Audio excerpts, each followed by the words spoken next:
Sudah bisa dimulai kan, Deso? Siap, bisa bang, udah bang. Mi, gue udah masuk Mi. Bang, izin. Pap, ini lalu. Olahraga, Le.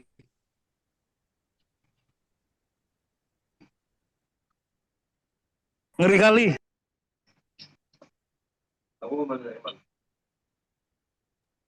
Abang Kaslan, jangan serius-serius kali lah kuliahnya. Kan gitu dia, so. Aman. Udah, kalau udah mungkin on cam semua Bang, mohon izin Bang, biar kita mulai aja langsung salah satu di apa namanya? Eh direkam biar nanti dikirim ke Bu Nita, Suryanita. Oke. Udah saya. Bang, langsung dari saya aja atau gimana Bang? Sesuaikan absen aja Bang. Kan ini kan kita nggak tahu nih Bang siapa-siapa untuk paparan Bang. Maksudnya ya kita setidaknya baca aja sih Bang. Nggak usah ribet-ribet Bang. Ini ada total berapa slide ya? 21 ya? 21 slide bang, izin bang. 21 bagi 21. ya, 44 slide. 44 ya? Iya Bang, Siap, 44 Bang. slide. Yaudah, boleh. Siap Bang. Mulai Kita saya mulai. dulu aja Bang ya. Boleh Deso. Habis Fabian siapa? Helmi Bang. Woi Helmi, Mana ini Helmi? Helmi sang petarung lagi mana di nih? room kayaknya dia tuh Bang. Kakak Asuh. Helmi andalan. Lagi di room Bang kayaknya Bang dia Bang. Iya. Lagi di luar, Bang, lagi di kafe. Oh. Kok UGD, Cok? Ngapain Oh, dulu UGD? UGD? Ya ini ke Siapa? sebelah, Bang. Ribut, Bang, di kafe. Ya udah Bang. Udah mulai Bang. Berarti abang urutan keberapa nih? Abang terakhir toh. Abang terakhir berarti mulai dari analisis dan pembahasan yang abang mulai dari slide 16 mungkin bang. 16 atau 17 ya? Siap bang. Iya Bang. Ya yang penting nanti Oke. semuanya kebagian aja Bang. Mau satu slide kah? Soalnya kan kadang-kadang ada pembukanya, kadang yang di slide kedua, yang slide pertama nih cuman nama kelompok, yang kedua cuman daftar isinya gitu. Oke. Ya Bang. Udah Roni udah di ini persiapan? Siap sudah bang. Udah saya share screen bang. Udah saya screen record juga. Oke. Assalamualaikum warahmatullahi wabarakatuh. Salam sejahtera untuk kita semua. Salam, Om Swastiastu. Yang terhormat Ibu dosen, Ibu Suryanita selaku pengampu mata kuliah. Untuk kali ini kami dari kelompok 1 akan memaparkan terkait dengan tragedi Kanjuruhan yang terjadi di Malang beberapa waktu lalu dan pengendalian massa yang dilaksanakan oleh Polri dalam pengendalian terhadap kegiatan saat pengamanan sepak bola. Dengan nama-nama kelompok sebagai berikut, saya selaku Ketua Kelompok Fabian Condo, kemudian ada mahasiswa Helmi, kemudian mahasiswa Abdurroni, kemudian mahasiswa Agustiawan, dan mahasiswa Glenn Felix. Oke, lanjut. Daftar isi yang akan kita bahas di sini mulai dari pendahuluan, kemudian kerangka teori, metode penelitian, analisa dan pembahasan, kesimpulan dan saran, dan terakhir yaitu daftar pustaka. Oke, lanjut. Seperti yang kita ketahui, tragedi Kanjuruhan yang terjadi beberapa waktu lalu di Malang yang mengakibatkan banyaknya jatuh korban jiwa yang sempat viral dan menjadi perbincangan publik baik di dalam negeri maupun di luar negeri, menjadi hal yang sangat serius bagi pemerintahan, khususnya bagi kepolisian yang saat itu melaksanakan pengamanan kegiatan acara sepak bola. Tragedi ini ditanggapi oleh Polres Malang yang selaku kepolisian setempat untuk merubah jadwal yang semulanya pukul 15.30 demi pertimbangan keamanan. Namun hal itu ditolak oleh perusahaan Liga Indonesia Baru atau LIB karena apabila waktu pertandingan digeser maka ada konsekuensi yang harus ditanggung seperti pembayaran ganti rugi. Polres Malang kemudian menggelar rapat koordinasi dan menambah petugas dari 1.073 menjadi 2.034 petugas yang akan bertanggung jawab dan bertugas pada saat pertandingan tersebut, yaitu Arema melawan Persebaya. Laga yang akan digelar pada 1 Oktober 2022 pada pukul 20.00 WIB tersebut berakhir dengan skor 3 dengan kemenangan yang diraih Persebaya. Permainan sepak bola berjalan dengan lancar, namun beberapa supporter muncul di lapangan dan tim berusaha mengamankan serta mengevakuasi ofisial dan pemain Persebaya. Oke, lanjut.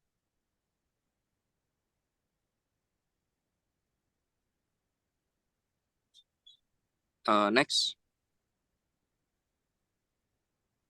Rumusan masalah yang akan dibahas pada topik kali ini yaitu yang pertama, bagaimana gambaran kejadian tragedi tersebut, tragedi Kanjuruhan. Kemudian kedua, bagaimana prosedur pengendalian massa oleh Kepolisian Republik Indonesia. Yang ketiga, bagaimana perbedaan standar FIFA dan PSSI dalam pengamanan stadion sepak bola. Tujuannya yang pertama yaitu untuk mengetahui gambaran tragedi Kanjuruhan. Kemudian yang kedua untuk mengetahui prosedur pengendalian massa oleh Kepolisian Republik Indonesia. Dan yang terakhir untuk mengetahui perbedaan standar FIFA dan PSSI dalam pengamanan stadion sepak bola. Kemudian akan dilanjutkan oleh mahasiswa Helmi. Dipersilahkan. Terima kasih. Baik, terima kasih mahasiswa Fabian. Berikut adalah kerangka teori dalam pembahasan kita pada hari ini. Yang pertama itu adalah teori kontrol sosial. Teori kontrol sosial adalah pandangan untuk menjelaskan delinkuensi atau kejahatan. Teori ini meletakkan penyebab kejahatan pada lemahnya ikatan individu atau ikatan sosial dengan masyarakat atau macetnya integrasi sosial. Teori kontrol sosial memfokuskan diri pada teknik-teknik dan strategi-strategi yang mengatur tingkah laku manusia dan membawanya kepada penyesuaian atau ketaatan kepada aturan-aturan masyarakat. Teori-teori kontrol sosial membahas isu-isu tentang bagaimana masyarakat memelihara atau menumbuhkan kontrol sosial dan cara memperoleh konformitas atau kegagalan individu di masyarakat mempunyai cenderungan yang sama untuk menjadi baik atau jahat. Baik jahatnya seorang sepenuhnya tergantung pada masyarakatnya. Ia menjadi baik kalau masyarakat membuatnya baik. Travis Hirschi 1969 dalam Causes of Delinquency menampilkan teori ikatan sosial yang menyatakan bahwa delinkuensi terjadi ketika ikatan seorang dengan masyarakat melemah atau putus. Dengan demikian mengurangi resiko personal dalam konformitas. Next.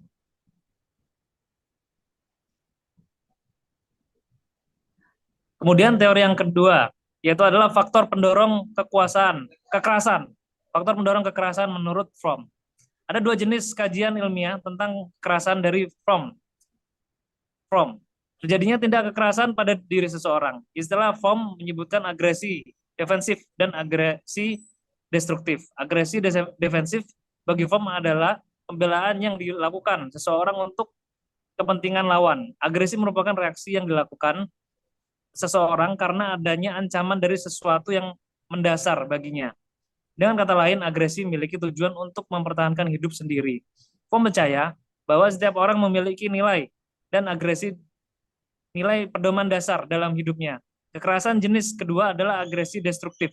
Agresi ini berbeda dengan agresi defensif. Agresi destruktif ini begitu kejam karena bersifat nafsu, penderitaan, dan siksaan.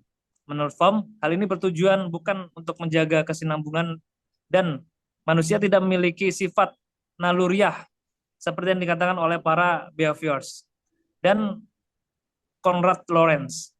Agresi destruktif ini merupakan respon terhadap keadaan panik tentang keberadaan manusia. Dan demikian, penyebab agresi destruktif adalah kenyataan bahwa seseorang tidak dapat menjalani keberadaan dan penyimpangan keinginan manusia. Next. Baik, selanjutnya akan dilanjutkan oleh mahasiswa yang lain. Siap. Izin selanjutnya yaitu adalah metode penelitian. Metode penelitian yang digunakan pada penelitian kali ini yaitu adalah kualitatif dengan pendekatan studi kasus, yang dimana metode kualitatif adalah metode untuk menganalisis fenomena sosial di alam manusia untuk dideskripsikan dan dianalisis. Pendekatan studi kasus ini dipilih untuk mendapatkan data yang komprehensif tentang peristiwa yang terjadi pada level individu, kelompok orang, dan institusi pada berbagai waktu dalam situasi tertentu.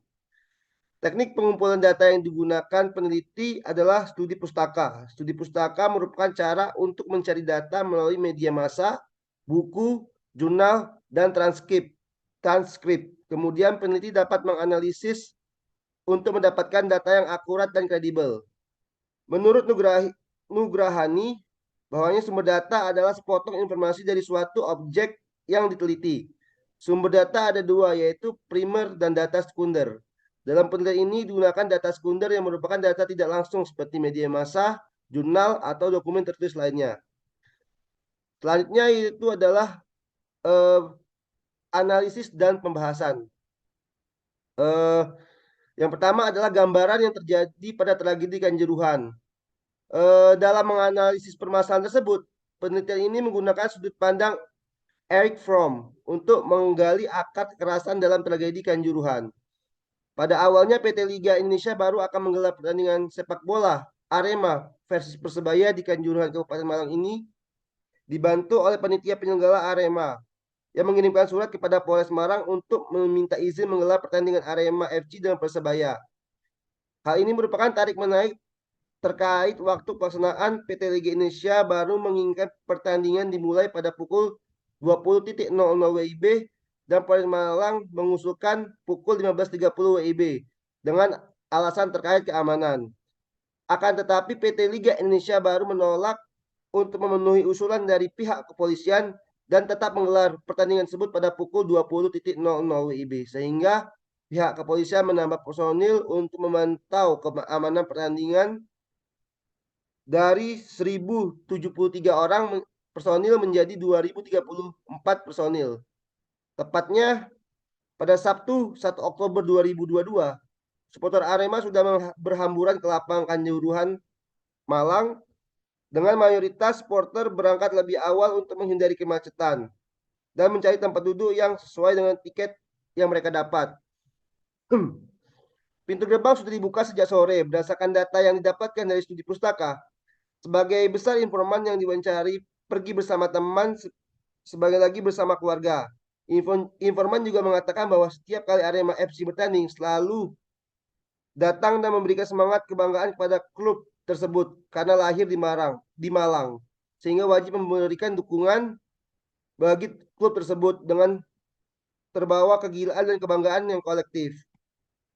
Selanjutnya, gambaran yang terjadi di Kenjaruan itu tepat pada pukul 8 pertandingan dimulai dan berlangsung sangat seru, saling mencetak gol sehingga skor keduanya sama. Namun saat memasuki saat itu masih terkendali meskipun ada makian dari supporter karena timbulnya rasa kecewa. Pukul 20.45 peluit wasit terdengar menandakan berakhirnya pertandingan di babak pertama. Dan saat istirahat sempat terjadi keributan di tribun 13. Namun petugas masih mampu meredam kesebutan tersebut.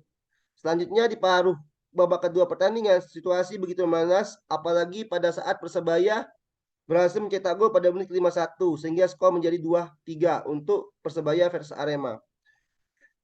Kata kasar kembali terlontar kepada supporter Arema FC dan berteriak dengan harapan tim Arema bisa mencetak gol balasan. Pada 10 menit terakhir, ternyata Arema tidak bisa mengimbangi Persebaya dan beberapa di sini supporter melempar plastik ke lapangan karena menurut supporter Arema FC biasanya sepertinya Persebaya mengulur waktu. Hal ini seperti yang dikatakan From sebagai peristiwa puncak perilaku irasional yang dimiliki supporter Arema FC dan membalikan realita rasional yang sebelumnya masa supporter diperintahkan untuk berubah menjadi ricuh.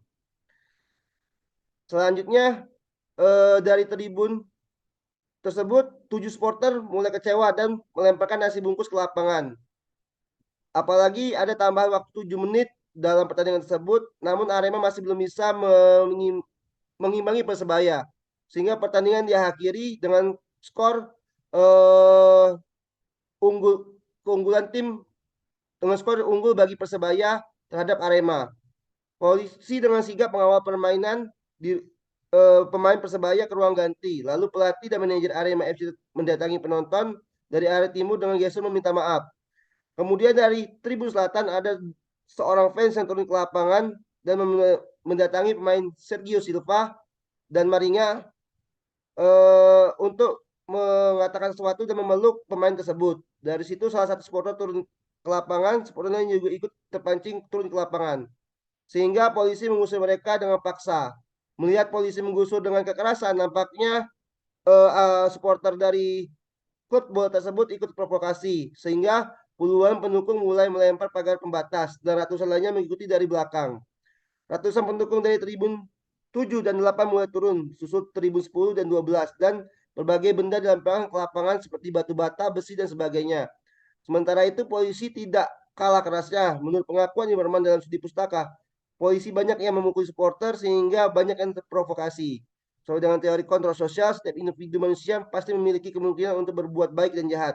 Di mana seorang supporter turun ke lapangan berbuat baik untuk memeluk para supporternya, yaitu Sergio Silva dan Maringa yang ternyata diikuti oleh puluhan supporter lainnya. Inilah salah satu supporter yang ingin menunjukkan eksistensinya sebagai manusia rasional. Karena saat pertandingan usai mereka bebas turun ke lapangan, maka polisi mengambil tindakan karena banyak supporter yang turut ke lapangan. Selanjutnya akan dilanjutkan oleh mahasiswa Agus Setiawan. Mohon izin, Bang Agus. Oke. Akhirnya anjing polisi diturunkan dan gas air mata ditembakkan. Tembakan pertama ada di lapangan, lalu tembakan berikutnya ada di tribun. Tapi di tribun kedua belas menimbulkan lautan asap. Meskipun ada ibu-ibu dan anak-anak kecil, gas air mata juga diarahkan ke tribun ke-11 dan ke-13. Bahkan meluas dari tribun 10 ke 14. Tembakan itu menimbulkan kepanikan massa. Banyak supporter yang mengaku tidak bisa melihat dan sulit bernafas yang membuat para supporter kebingungan. Namun, supporter masih menuju pintu keluar. Saat itu bukan lagi ratusan supporter, tapi ribuan supporter berdesak-desakan.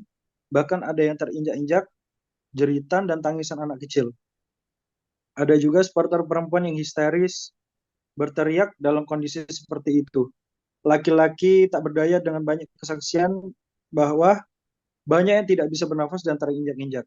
Bahkan para supporter pun tidak mengetahui siapa orang yang menginjaknya akibat asap gas air mata yang mulai membuat korban berjatuhan. Apalagi turun ke pintu tribun 13 di mana kondisi pintu yang terkunci membuat keadaan menjadi semakin tidak menentu dan terjadi tekanan yang supporter tahu bahwa pintu tersebut adalah jalan keluar. Saat itu yang dibuka adalah pintu stand atau gate 14 namun hanya satu pintu. Sedangkan yang lainnya di stand 7 dan 8 meski tidak ditembak gas air mata mereka juga dapat merasakan efeknya. Banyak orang yang panik bahkan ada yang pingsan. Ternyata di luar stadion kondisinya tak kalah mencekam. Terlihat mobil polisi yang telah dihancurkan dengan lemparan batu. Selain itu banyak juga korban di luar stadion yang berjatuhan sehingga petugas bahkan kesulitan untuk membedakan mana yang hidup, sekarat, atau mati. Dari uraian paragraf di atas, Fromm membagi dua jenis kekerasan, yaitu defensif dan destruktif. Tragedi ini tergolong kekerasan destruktif. Hal ini karena kekerasan terjadi secara keji, menyiksa supporter sehingga banyak korban jiwa. Kekerasan juga merupakan respon terhadap kepanikan atau kondisi yang tidak menguntungkan bagi manusia yang menemui hambatan atau terisolasi. Next.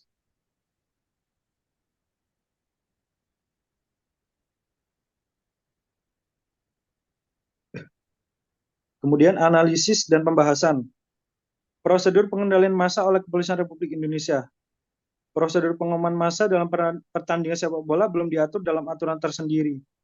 Jika mengacu pada seluruh peraturan Kapolri yang terbit sebelum tragedi Kanjuruhan terjadi, dalam hal pengamanan massa, Kepolisian Republik Indonesia berpedoman pada Perkap nomor 16 tahun 2006 tentang pengendalian massa, sedangkan dalam penggunaan kekuatan mengacu kepada peraturan Kapolri nomor 1 tahun 2009 tentang penggunaan kekuatan dalam tindakan kepolisian. Kedua peraturan ini memang mengatur bahwa dalam upaya pengendalian massa, anggota kepolisian yang bertugas diwajibkan untuk membawa gas air mata. Ruang lingkup pengendalian massa sebagaimana diatur dalam Perkap nomor 16 tahun 2006 pasal 4 menyebutkan bahwa ruang lingkup pengendalian massa atau Dalmas meliputi jalan raya, di dalam gedung atau bangunan penting dan di lapangan atau lahan terbuka Dari ketiga ruang lingkup tersebut, 2 diantaranya mengatur bahwa dalam hal situasi mulai tidak terkendali atau situasi kuning, maka pelemparan dan penggunaan gas air mata dilaksanakan. Namun apabila pengendalian massa dilakukan dalam gedung atau bangunan penting, tidak diatur mengenai pelemparan dan penggunaan gas air mata. Artinya bahaya dari penggunaan gas air mata dalam gedung atau bangunan sudah disadari oleh para pembuat Perkap nomor 16 tahun 2006 tersebut. Next. Perlu menjadi sebuah pertanyaan klasifikasi stadion sepak bola dalam 3 ruang lingkup yang ada tersebut. Apakah merupakan jalan raya, sebuah gedung atau bangunan, atau merupakan bagian dari lapangan atau lahan terbuka? Apabila diklasifikasikan sebagai bangunan, tentunya membawa dan menggunakan gas air mata bukan menjadi bagian dari prosedur pengendalian massa. Lain halnya jika stadion sepak bola diklasifikasinya sebagai pengendalian massa dalam ruang lingkup lapangan atau lahan terbuka. Maka membawa dan menggunakan gas air mata oleh aparat kepolisian adalah bentuk dari pemenuhan prosedur dan bukan merupakan penyalahgunaan wewenang. Perlu menjadi suatu pemahaman bahwa prosedur sebagai sebuah pedoman tidak dapat dilaksanakan dengan baik tanpa dibarengi dengan pelatihan yang memadai untuk menjalankan prosedur tersebut. Dalam konteks pengendalian massa, pelatihan yang diberikan kepada anggota kepolisian adalah untuk menangani setiap potensi ancaman, termasuk di dalamnya identifikasi atas ancaman itu sendiri. Padahal karakteristik antara satu massa dengan massa lainnya bisa sangat berbeda. Karakteristik antara massa aksi unjuk rasa dengan supporter sepak bola berbeda. Dilihat dari sisi demografinya saja, massa bisa terdiri dari individu-individu yang bersifat homogen seperti massa demonstrasi mahasiswa.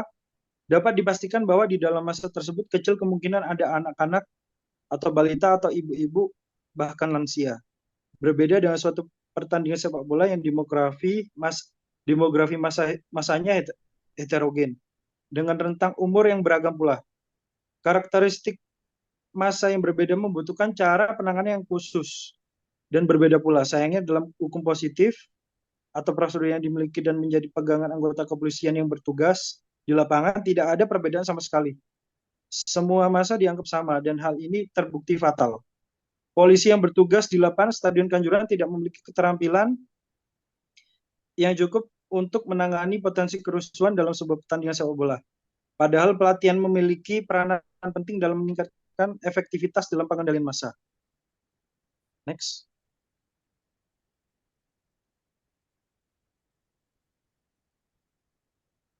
Perbedaan standar FIFA dan PSSI dalam pengamanan stadion sepak bola. Pasca penggunaan gas air mata oleh pihak kepolisian dalam rangka membubarkan kerusuhan di Stadion Kanjuruhan, diberitakan oleh media, masyarakat menyoroti hal tersebut sebagai pelanggaran atas artikel 19 huruf B FIFA Stadium Safety and Security Regulation yang berbunyi no firearms or crowd control gas shall be carried or used. Apabila hanya mengacu pada ketentuan dalam artikel 19 huruf B tersebut, maka dapat disimpulkan bahwa telah terjadi pelanggaran prosedur dalam pengamanan stadion sesuai dengan standar FIFA. Perlu disadari bahwa artikel 19 huruf B ini adalah bagian dari satu bab pengaturan mengenai stewards. Jika dibaca secara keseluruhan sebagai bagian dari penafsiran hukum secara sistematis, maka akan terlihat perbedaan yang signifikan dalam memaknai keberadaan anggota kepolisian dan TNI antara FIFA dan PSSI. Selanjutnya dituliskan oleh rekan mahasiswa Glenn Felix. Mohon izin Bang, mungkin bisa dipersingkat Bang karena waktu ruang Zoom-nya tinggal 7 menit lagi Bang. Kami lanjutkan. Ya Bang. Perbedaan standar FIFA dan PSSI dalam pengamanan stadion sepak bola. Yang pertama, pengerahan anggota kepolisian dan anggota TNI dalam pengamanan pertandingan sepak bola sebagai pitch tie steward adalah sebagai pengamanan yang bersifat suportif atau bantuan. Kemudian yang kedua, sebagaimana dimaksud dalam artikel 13, harus memperoleh pelatihan formal sesuai dengan tugas dan tanggung jawabnya sebelum bertugas pada semua event FIFA. Lanjut.